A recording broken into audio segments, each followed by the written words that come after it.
Hello everyone, welcome to your technical market update for Friday the 6th of February 2015, and we're at non-farm payroll day. And basically we are preparing ourselves as the market is by taking profit on their US dollar positions ahead of the non-farm payroll, and that's because the data leading up to the decision has been weaker than most would have liked. So everyone's being a little bit cautious. Taking profit on the US dollars means that the other currencies are getting a bit of a boost.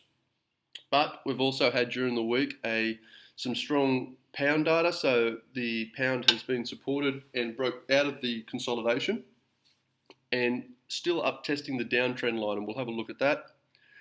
We'll have a look at the euro, which has also been supported for the 5 reasons that I mentioned in the economic calendar report.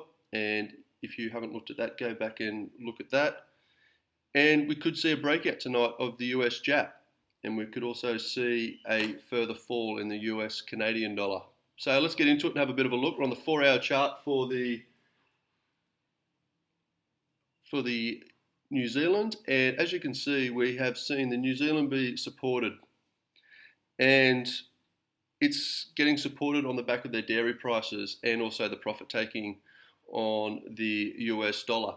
Also the fact that the market sentiment is starting to believe that it's fallen quite a fair way, which is true. If we have a look at the daily chart, you can get an appreciation for how far it's fallen. We've had a bit of a bounce here, and they're saying that the neutral tone has been priced in because they started pricing them back when Canada cut its interest rate. And don't forget, we didn't cut an interest rate here in New Zealand. We just changed our policy tone back to a more neutral stance. So that's where the market is at, and we could see it break out higher through the 75-cent range and beyond as soon as we get a non-farm payroll figure that is weak, and that's what would cause it. And that's a trade that you could take, pick up a couple of pips, put them in the bank, and move on to the weekend. If we go to the Australian dollar, it's a very similar story. We have flattened out in the consolidation phase after some profit taking and people getting a little bit excited over that China interest rate change. So we are now in a consolidation phase, and once again it will break out and make a run for 79 cents if we have a weak economic non-farm payroll. However, it's not a trade that I'm in love with, just purely because we don't have a lot of good fundamentals behind the Australian dollar, and I don't see it being as an easy trade to make money on because we don't have all fundamentals as well as technicals on our side. If we have a look at the pound, as I said, on the daily chart we are now, is the downtrend is being tested. We've broken out. We had a period of consolidation which we were looking for, and then we had some good data.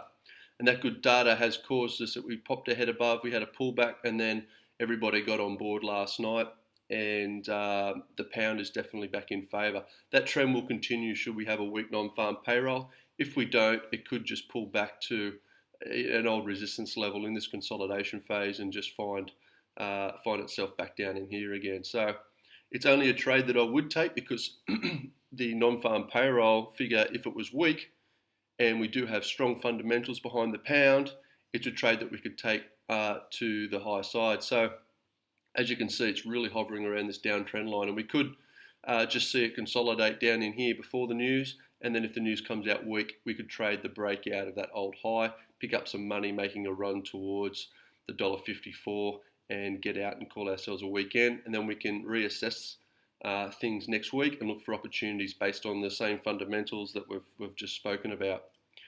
The euro started selling off as people realised that the European conditions are no good and it's not going to be as easy as what the Greek officials were mentioning. However, they then jumped back into the market and they said, look, we're going to do whatever it takes to get a deal done. We don't want to get kicked out of the EU. And we had those 5 reasons that we believe and that the euro was pushed higher, and this is where we're at. So we've potentially got ourselves a double top here, but if we do have a weak non-farm payroll, this is a breakout trade that you could definitely take of $1.15, make a couple of dollars up in here, and get out before that's the next resistance level, which is some 150 pips away, but we will be able to make some money up in here on a breakout, on a weak non-farm payroll, and call ourselves a weekend and move on. But it does, you can tell that the trend has shifted. We are no longer in a dead firm downtrend. We've grinded higher, we've bounced, we've found new support, and that's the new support level. And until that's broken, we're not considering any bearish trades or momentum.